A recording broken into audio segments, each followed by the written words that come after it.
미국 샌디에이고의 한 온라인 마켓플레이스 창업자가 한국 경제에 대한 충격적인 뉴스를 접하게 됩니다. 미국의 고율 관세가 한국의 예상치 못한 가격 하락 압력으로 작용한다는 한국은행의 발표였는데요. 일본과 중국의 전문가들은 이를 한국 경제의 위기 신호로 해석하며 강한 우려를 표명합니다. 하지만 깊이 있는 조사를 통해 드러나는 진실은 전혀 달랐는데요. 과연 한국이 택한 전략의 결과는 무엇이었을까요? 안녕하세요. 저는 에밀리입니다. 미국 샌디에이고에서 온라인 마켓플레이스를 운영하고 있어요. 30대 초반의 나이에 이 사업을 시작한 지 벌써 5년이 되어가네요. 매일 아침 커피 한 잔과 함께 전 세계 경제 뉴스를 체크하는 게 저의 일상이 되었습니다. 오늘도 어김없이 노트북을 열고 각국의 무역 동향을 살펴보고 있었어요. 저희 플랫폼에서는 아시아 제품들이 상당한 비중을 차지하고 있거든요. 특히 한국, 중국, 일본에서 들어오는 상품들의 가격 변동을 예의주시해야 합니다. 고객들에게 합리적인 가격으로 좋은 상품을 제공하려면 시장의 흐름을 정확히 파악해야 하죠. 저는 대학에서 국제경영학을 전공했고 졸업 후 몇 년간 대기업에서 해외 사업 담당자로 일했습니다. 그 경험이 지금 사업에 큰 도움이 되고 있어요. 무역 정책이나 관세 변화가 소비자 가격에 어떤 영향을 미치는지 누구보다 잘 알고 있다고 자부합니다. 하지만 때로는 예상을 뛰어넘는 일들이 벌어지기도 하거든요. 이번 주에는 특히 미국 정부의 관세 정책 변화가 화두였어요. 중국산 제품에 대한 고율 관세가 지속되면서 공급망 전체가 요동치고 있거든요. 저희 같은 중소 온라인 판매 업체들은 이런 변화에 민감할 수밖에 없습니다. 원가 상승이 바로 수익성에 직결되니까요. 실제로 지난달에는 중국에서 수입하던 전자제품 몇 개 품목의 가격이 급등해서 마진이 크게 줄어들었거든요. 평소보다 일찍 사무실에 나와 데이터를 분석하고 있던 중 한 가지 흥미로운 패턴을 발견했습니다. 한국 관련 검색량이 최근 들어 급증하고 있더라고요. 고객들이 한국 제품에 대한 관심을 보이기 시작한 거죠. 처음에는 단순히 한류 열풍의 연장선이라고 생각했어요. K-팝이나 K-드라마의 인기로 한국 화장품, 패션 아이템에 대한 수요가 늘어나는 건 이미 몇 년 전부터 경험해온 일이니까요. 하지만 데이터를 더 자세히 들여다보니 뭔가 다른 양상이었습니다. 단순한 문화상품이 아니라 생활용품, 가전제품, 심지어 식품까지 한국산 제품에 대한 문의가 폭증하고 있더라고요. 이건 분명 경제적인 요인이 작용하고 있다는 신호였어요. 저는 더욱 궁금해져서 각종 무역 통계와 경제 보고서들을 뒤지기 시작했습니다. 그러던 중 한국은행에서 발표한 보고서 하나가 눈에 띄었어요. 제목만 봐도 심상치 않았거든요. 미국의 고관세 정책이 한국 경제에 예상치 못한 영향을 미치고 있다는 내용이었습니다. 보고서를 읽어보니 정말 흥미로운 내용이 담겨 있었어요. 보통 관세라고 하면 해당 국가의 물가 상승을 떠올리게 마련인데 한국의 경우는 오히려 반대 현상이 나타나고 있다는 겁니다. 미국이 중국산 제품에 고율 관세를 부과하자 중국 업체들이 한국을 우회 경로로 활용하기 시작했고 이로 인해 한국 내 물가에 하락 압력이 가해지고 있다는 분석이었어요. 처음에는 이해가 잘 안 됐습니다. 관세가 오르면 수입 비용이 증가하고 그 부담이 소비자에게 전가되어 물가가 오르는 게 일반적인 패턴이거든요. 제가 지금까지 경험해온 모든 사례들이 그랬으니까요. 그런데 한국은 왜 다른 걸까요? 이 궁금증이 저를 사로잡기 시작했습니다. 한국은행 보고서를 더 자세히 읽어보니 상황이 복잡하더라고요. 미국의 고관세로 중국산 물량이 한국으로 유입되면서 국내 물가가 하락 압력을 받고 있다는 내용이 핵심이었습니다. 한국은행은 최근 인플레이션 목표치인 2%에도 하방 리스크가 커지고 있다고 발표했어요. 이 소식을 접하고 나니 머릿속이 복잡해졌습니다. 저는 곧바로 소셜미디어와 온라인 커뮤니티에서 이 뉴스에 대한 반응들을 찾아봤어요.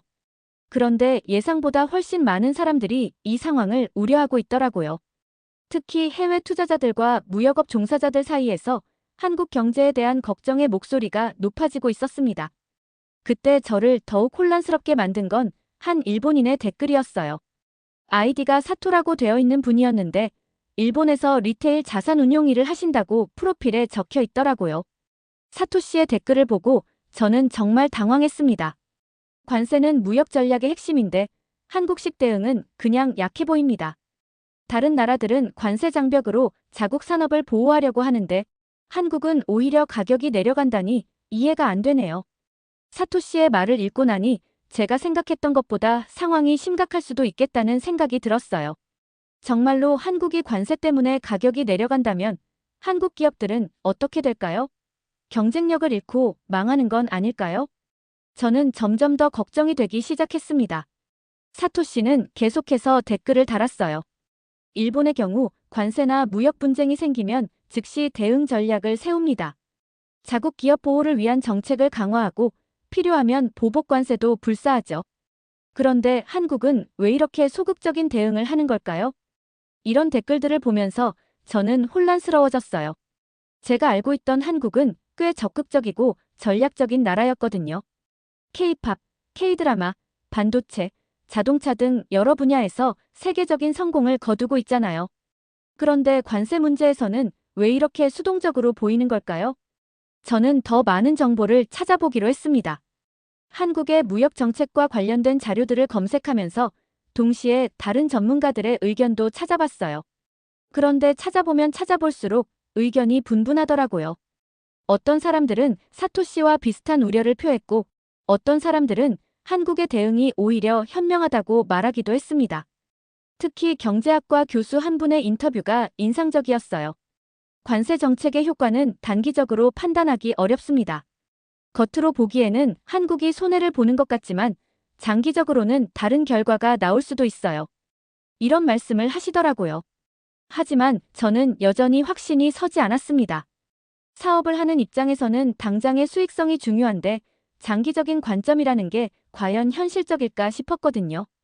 게다가 사토시 같은 전문가의 우려가 계속 머릿속을 맴돌았어요. 정말로 한국 기업들이 어려움을 겪게 되는 건 아닐까요? 그날 밤, 저는 잠을 제대로 이루지 못했습니다.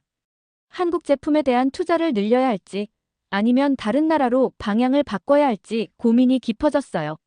사토시의 말이 맞다면 한국은 정말 위험한 상황에 처해 있는 것일 수도 있으니까요. 다음 날 아침, 저는 더 많은 정보를 수집하기로 마음먹었습니다. 한국의 상황을 제대로 이해하려면 단순히 뉴스 기사나 댓글만 봐서는 안 될 것 같았거든요. 실제로 한국에서 무역업에 종사하는 사람들의 목소리를 들어보고 싶었어요. 온라인에서 한국 무역업체들의 블로그와 포럼을 찾아다니기 시작했습니다. 그런데 신기하게도 현지 업체들의 반응은 제가 예상했던 것과 조금 달랐어요. 물론 우려의 목소리도 있었지만 의외로 긍정적인 시각을 가진 사람들도 많더라고요. 한 무역업체 대표의 인터뷰가 특히 인상적이었습니다. 처음에는 저희도 걱정했어요. 중국산 물량이 늘어나면서 가격 경쟁이 치열해질 거라고 생각했거든요. 하지만 실제로는 다른 양상으로 전개되고 있습니다. 오히려 유통 구조가 효율화되면서 소비자들에게는 더 좋은 조건으로 상품을 제공할 수 있게 됐어요. 이런 내용을 읽으면서 저는 조금씩 다른 관점을 갖게 되었습니다. 어쩌면 사토시가 말한 것처럼 단순히 약한 대응이 아니라 한국만의 독특한 전략이 있는 건 아닐까 싶었거든요. 하지만 여전히 확신은 서지 않았어요. 그러던 중 또 다른 목소리가 들려왔습니다. 이번에는 중국의 수출기업 분석가라고 소개한 리웨이라는 분이었어요. 리웨이 씨의 의견은 사토시보다도 더 부정적이었습니다. 관세 회피는 결국 한국이 중국의 저가 시장이 된다는 뜻입니다. 중국 기업들이 한국을 통해 미국으로 수출하게 되면 한국은 단순한 경유지 역할만 하게 될 거예요. 이런 상황이 지속되면 한국의 독자적인 산업 경쟁력은 약화될 수밖에 없습니다. 리웨이 씨의 말을 듣고 나니 더욱 혼란스러워졌어요. 일본의 사토시와 중국의 리웨이 씨 모두 한국의 현 상황을 부정적으로 보고 있었거든요. 두 나라 모두 아시아의 주요 경제 대국이고 무역 분야에서 오랜 경험을 가진 나라들이잖아요. 이들의 우려가 정당한 것일 수도 있겠다는 생각이 들었습니다. 저는 점점 더 깊은 고민에 빠져들었어요. 정말로 한국이 위험한 상황에 처해 있는 건 아닐까요? 제가 한국 제품에 대한 투자를 늘리려고 했던 계획이 잘못된 판단이었을까요? 리웨이 씨의 말처럼 한국이 단순한 경유지로 전락한다면 장기적으로는 한국 제품의 경쟁력도 떨어질 수밖에 없을 테니까요. 그날 저녁, 저는 동료들과 화상회의를 했습니다. 저희 회사의 마케팅 담당자와 재무 담당자에게 이 상황에 대해 설명하고 의견을 구했어요. 마케팅 담당자는 고객들의 한국 제품 선호도가 높아지고 있는 건 분명한 트렌드라고 말했지만 재무 담당자는 리스크가 너무 크다며 신중한 접근을 주문했습니다. 회의가 끝난 후에도 저는 계속 고민했어요. 사업가로서는 기회를 놓치고 싶지 않지만 동시에 큰 손실을 볼 위험도 감수할 수 없었거든요. 사토시와 리웨이 씨 같은 전문가들의 우려가 현실이 된다면 저희 회사도 큰 타격을 받을 수 있을 테니까요. 저는 더 정확한 정보가 필요하다고 판단했습니다. 단순히 온라인상의 의견만으로는 올바른 결정을 내리기 어려울 것 같았어요. 한국의 유통구조 개혁이 실제로 어떻게 진행되고 있는지, 소매업체들의 가격 정책은 어떤 변화를 보이고 있는지, 그리고 소비자들의 실제 반응은 어떤지 구체적으로 알아봐야겠다고 생각했습니다. 저는 본격적인 조사에 착수했습니다. 먼저 한국의 주요 유통업체들의 최근 동향을 살펴보기 시작했어요. 대형마트, 온라인 쇼핑몰, 편의점 체인 등 다양한 유통 채널의 데이터를 수집하고 분석해봤습니다. 이 과정에서 예상과 다른 흥미로운 패턴들을 발견할 수 있었어요. 한국의 주요 유통업체들이 최근 몇 개월 사이에 공급망 효율화 프로젝트를 대대적으로 추진하고 있더라고요. 단순히 중국산 저가 제품을 많이 들여오는 게 아니라 품질 관리 시스템을 강화하면서도 가격 경쟁력을 확보하려는 노력을 기울이고 있었습니다. 특히 인상적이었던 건 재고 관리와 물류 시스템의 혁신이었어요. 한국 업체들이 중국에서 들어오는 물량을 단순히 받아들이는 게 아니라 자체적인 품질 검증 과정을 거쳐서 선별적으로 도입하고 있더라고요. 이런 방식으로 소비자들에게는 더 좋은 품질의 제품을 합리적인 가격에 제공할 수 있게 된 거죠. 소매업체들의 가격 정책도 주목할 만했습니다. 단순히 가격을 낮추는 데만 집중하는 게 아니라 가격 대비 품질을 높이는 방향으로 전략을 수정하고 있었어요. 이는 사토시나 리웨이 씨가 우려했던 것과는 다른 양상이었습니다. 저는 더 구체적인 데이터가 필요하다고 생각해서 한국 소비자들의 실제 구매 패턴과 만족도 조사 결과도 찾아봤어요. 그런데 결과가 정말 놀라웠습니다. 소비자들의 만족도가 오히려 상승하고 있더라고요. 더 다양한 선택권을 갖게 되었고 가격 대비 품질도 개선되었다는 평가가 많았어요. 한 소비자 리서치 기관의 보고서에서는 이런 내용을 발견할 수 있었습니다. 최근 한국 소비자들의 구매 만족도가 크게 향상되었다. 특히 생활용품과 전자제품 분야에서 가격, 경쟁력과 품질 모두를 만족시키는 제품들이 늘어나면서 소비자 선택의 폭이 넓어졌다. 이런 자료들을 보면서 저는 조금씩 다른 시각을 갖게 되었어요. 어쩌면 사토시와 리웨이 씨가 보지 못한 부분이 있는 건 아닐까 싶었거든요. 한국이 단순히 수동적으로 대응하는 게 아니라 나름의 전략을 가지고 상황을 활용하고 있는 건 아닐까요? 그런데 여전히 의문은 남아 있었어요. 이런 긍정적인 변화들이 정말 지속 가능한 걸까요? 단기적인 현상일 뿐, 장기적으로는 사토시와 리웨이 씨의 우려가 현실이 될 수도 있지 않을까요? 저는 더 많은 전문가들의 의견을 듣고 싶었습니다. 그래서 한국의 경제연구소들과 대학교 교수들의 최근 연구 논문들도 찾아봤어요. 그 중에서 서울대학교 경제학과 교수님의 논문이 특히 흥미로웠습니다. 관세 정책 변화가 한국 경제에 미치는 영향 위기인가, 기회인가라는 제목의 논문이었어요. 논문에서는 현재 상황을 위기와 기회가 공존하는 복합적인 현상으로 분석하고 있었습니다. 단기적으로는 가격 하락 압력이라는 부담이 있지만 장기적으로는 한국 기업들의 효율성 향상과 글로벌 경쟁력 강화의 계기가 될 수 있다는 관점이었어요. 이런 다양한 자료들을 종합해보니 상황이 처음 생각했던 것보다 훨씬 복잡하다는 걸 알 수 있었습니다. 단순히 좋다, 나쁘다로 판단할 수 있는 문제가 아니었어요. 하지만 한 가지 분명한 건 한국이 이 상황을 그냥 방치하고 있는 게 아니라는 점이었습니다. 며칠 후 저는 온라인 세미나에서 또 다른 관점을 접하게 되었습니다.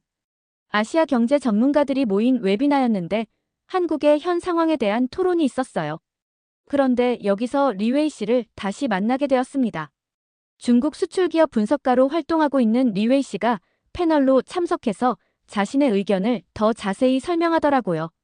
리웨이 씨는 여전히 부정적인 전망을 내놓았습니다. 관세 회피는 결국 한국이 중국의 저가 시장이 된다는 뜻입니다. 현재 한국으로 유입되는 중국 물량들을 보면 대부분이 가격 경쟁력에만 초점을 맞춘 제품들이에요. 이런 추세가 계속되면 한국의 고부가가치 산업 생태계가 위협받을 수 있습니다. 리웨이 씨의 설명을 들으니 다시 걱정이 되기 시작했어요. 정말로 한국이 단순한 경유지 역할만 하게 되는 건 아닐까요? 한국 기업들의 독자적인 경쟁력이 약화되는 건 아닐까요? 저는 다시 한번 혼란에 빠졌습니다. 하지만 세미나에서 흥미로운 반박 의견도 들을 수 있었어요. 한국의 한 경제학자가 리웨이 씨의 주장에 대해 다른 시각을 제시했거든요. 중국 물량의 유입을 단순히 위협으로만 볼 필요는 없습니다. 한국 기업들이 이를 기회로 활용해서 글로벌 공급망에서의 위치를 강화할 수도 있어요. 그 경제학자는 계속해서 설명했습니다. 한국의 유통업체들이 중국산 제품을 단순히 재판매하는 게 아니라 품질 관리와 브랜딩을 통해 부가가치를 창출하고 있습니다. 이는 오히려 한국의 유통 역량을 강화하는 결과를 가져올 수 있어요. 이런 대화를 들으면서 저는 점점 더 깊이 생각하게 되었어요. 같은 현상을 두고도 전문가들마다 이렇게 다른 해석을 하는 걸 보니 제가 성급하게 결론을 내리면 안 되겠다는 생각이 들었습니다. 세미나가 끝난 후 저는 한국의 실제 데이터를 더 자세히 들여다보기로 했어요. 리웨이 씨가 말한 것처럼 정말로 한국이 단순한 중개 역할만 하고 있는 건지 아니면 다른 경제학자가 말한 것처럼 부가가치를 창출하고 있는 건지 확인하고 싶었거든요. 한국통계청의 무역 통계를 살펴보니 흥미로운 패턴을 발견할 수 있었습니다. 중국에서 들어오는 원자재나 반제품들이 한국에서 가공되거나 브랜딩을 거쳐서 재수출되는 비율이 생각보다 높더라고요. 이는 단순한 경유가 아니라 실제로 부가가치 창출이 일어나고 있다는 의미였어요. 또한 한국 기업들이 중국 파트너들과 협력해서 새로운 제품을 개발하거나 기술을 공유하는 사례들도 늘어나고 있었습니다. 이런 현상들을 보면 리웨이 씨의 우려와는 다른 양상으로 상황이 전개되고 있는 것 같았어요. 하지만 여전히 확신이 서지는 않았습니다. 데이터상으로는 긍정적인 신호들이 보이지만 이것이 정말 지속 가능한 트렌드일까요? 아니면 일시적인 현상에 불과한 걸까요? 저는 더 많은 정보가 필요했어요. 그래서 한국에서 실제로 무역업에 종사하는 분들과 직접 연락을 취해보기로 했습니다. 온라인상에서만 정보를 수집하는 것보다는 현장의 생생한 목소리를 듣는 게 더 도움이 될 것 같았거든요. 과연 한국의 현실은 어떨까요? 한국의 무역업계 종사자들과 연락을 취하면서 저는 더욱 구체적인 현실을 접할 수 있었습니다. 서울에서 중소무역회사를 운영하는 김 대표님과의 화상통화가 특히 인상적이었어요. 김 대표님은 5년 넘게 중국과 미국을 오가며 무역업을 해오신 분이었습니다. 처음에는 저희도 당황했어요. 중국에서 들어오는 물량이 갑자기 늘어나면서 시장 상황이 급변했거든요. 하지만 몇 달 지나고 보니 오히려 새로운 기회가 열린 것 같아요. 김 대표님의 설명을 더 자세히 들어보니 정말 흥미로웠습니다. 저희가 기존에 다루던 제품들과 중국에서 들어오는 제품들을 조합해서 새로운 패키지를 만들어내고 있어요. 품질은 유지하면서도 가격 경쟁력을 확보할 수 있게 된 거죠. 고객들 반응도 좋고요. 이런 이야기를 들으면서 저는 조금씩 다른 시각을 갖게 되었어요. 어쩌면 리웨이 씨가 우려했던 것과는 다른 방향으로 상황이 전개되고 있는 건 아닐까 싶었거든요. 한국 기업들이 단순히 중국의 저가 시장이 되는 게 아니라 오히려 이를 활용해서 새로운 비즈니스 모델을 만들어내고 있는 것 같았어요. 부산에서 물류회사를 운영하는 박 대표님과도 통화를 해봤습니다. 박 대표님은 항만 물류 전문가로 20년 넘게 일해오신 분이었어요. 국경 물류가 예전보다 훨씬 효율적으로 관리되고 있습니다. 단순히 물량만 처리하는 게 아니라 품질 검증부터 재포장, 브랜딩까지 원스톱으로 처리할 수 있는 시스템을 구축했거든요. 박 대표님의 설명에 따르면 한국의 물류 인프라가 중국과 미국 사이의 가교 역할을 하면서 동시에 부가가치를 창출하고 있다는 거였어요. 예전에는 그냥 물건을 옮기기만 했다면 지금은 물건의 가치를 높여서 보내고 있습니다. 이게 바로 한국의 경쟁력이라고 생각해요. 이런 현장의 목소리들을 들으면서 저는 점점 더 확신을 갖게 되었습니다. 사토시와 리웨이 씨의 우려와는 달리 한국이 이 상황을 꽤 전략적으로 활용하고 있는 것 같았거든요. 하지만 여전히 한 가지 의문이 남아 있었어요. 이런 변화들이 실제로 소비자들에게는 어떤 영향을 미치고 있을까요? 한국 소비자들의 반응을 알아보기 위해 온라인 커뮤니티와 소셜미디어를 뒤져봤습니다. 그런데 결과가 정말 놀라웠어요. 대부분의 소비자들이 최근의 변화를 긍정적으로 평가하고 있더라고요. 요즘 마트에서 쇼핑하면 선택의 폭이 훨씬 넓어진 것 같아요. 같은 가격대에서도 더 좋은 제품들을 고를 수 있게 됐고요. 온라인 쇼핑몰에서 가격 대비 품질 좋은 제품들이 많이 늘어났어요. 예전보다 훨씬 만족스러운 구매를 하고 있습니다. 이런 댓글들을 보면서 저는 한국의 현 상황이 생각보다 안정적이라는 인상을 받았어요. 소비자들이 만족한다는 것은 시장이 건전하게 작동하고 있다는 의미니까요. 그런데 더욱 중요한 발견은 한국 정부의 정책 방향이었습니다. 단순히 상황을 방치하는 게 아니라 유통구조 개혁과 품질 관리 시스템 강화를 통해 이 변화를 체계적으로 관리하고 있더라고요. 한국산업통상자원부에서 발표한 자료를 보니 수입 제품의 품질 검증 시스템을 대폭 강화했고, 동시에 국내 유통업체들의 경쟁력 향상을 위한 지원 정책도 확대했더라고요. 이런 정책들이 현장에서 실제로 효과를 보고 있는 것 같았어요.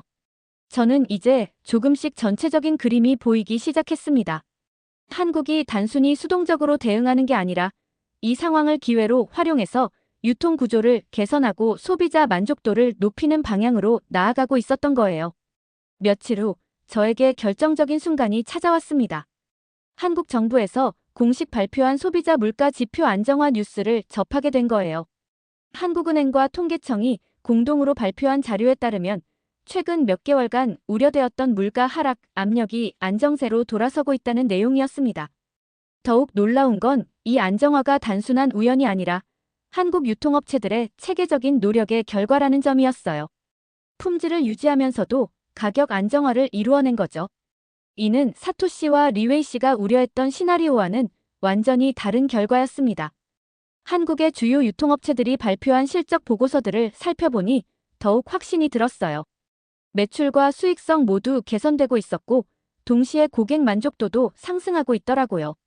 이는 정말로 한국이 관세와 개혁 전략을 통해 해법을 찾아낸 것 같았습니다. 특히 인상적이었던 건 한국 기업들의 적응력이었어요.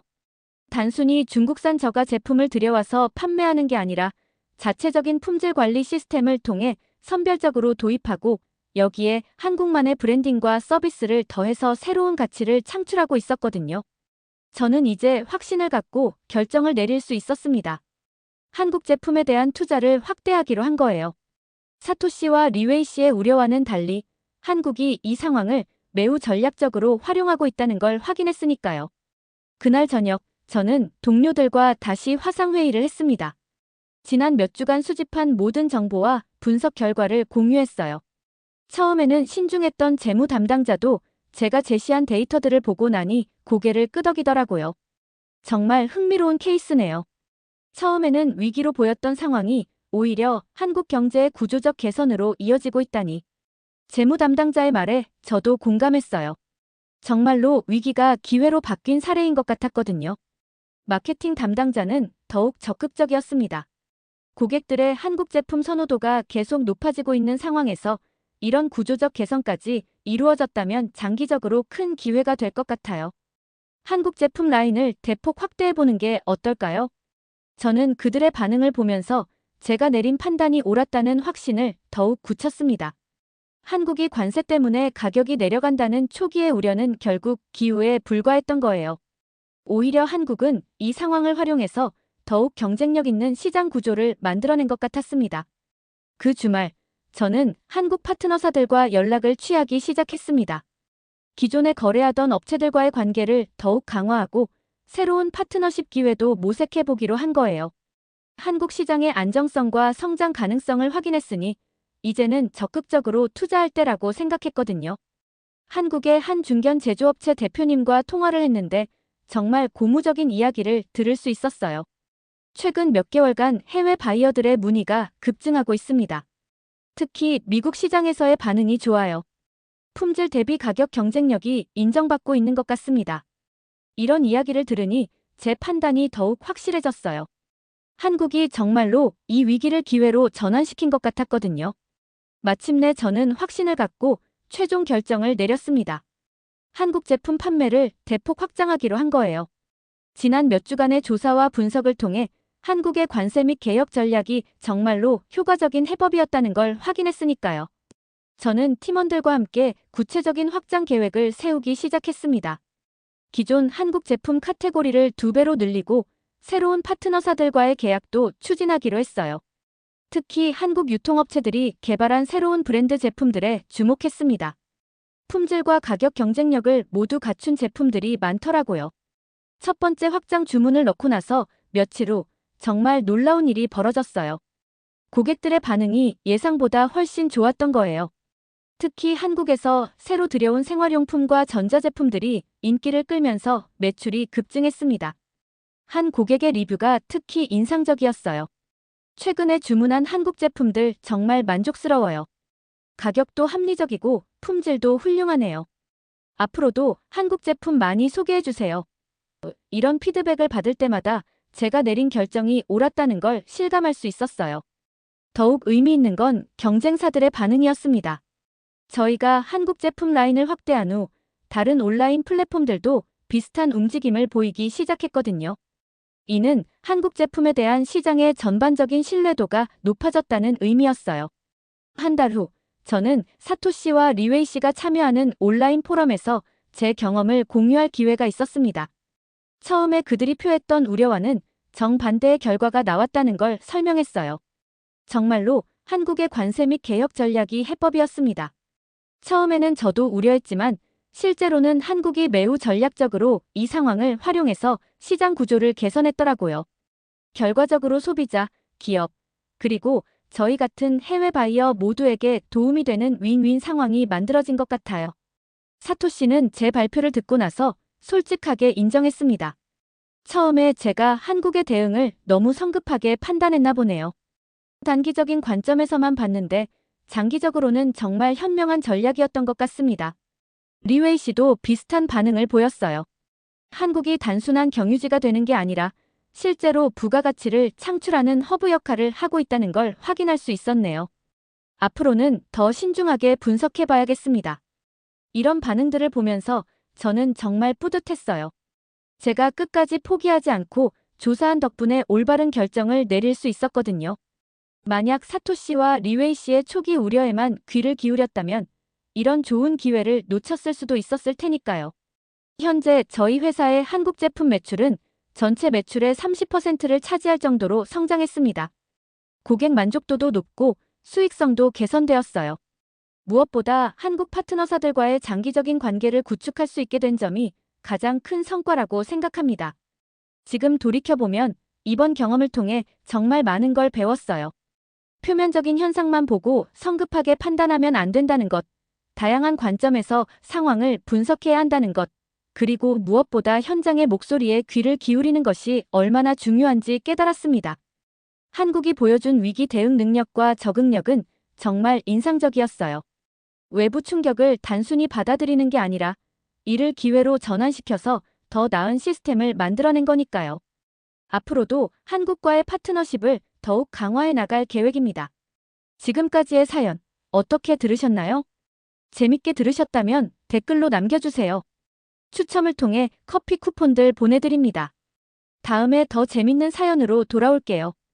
감사합니다.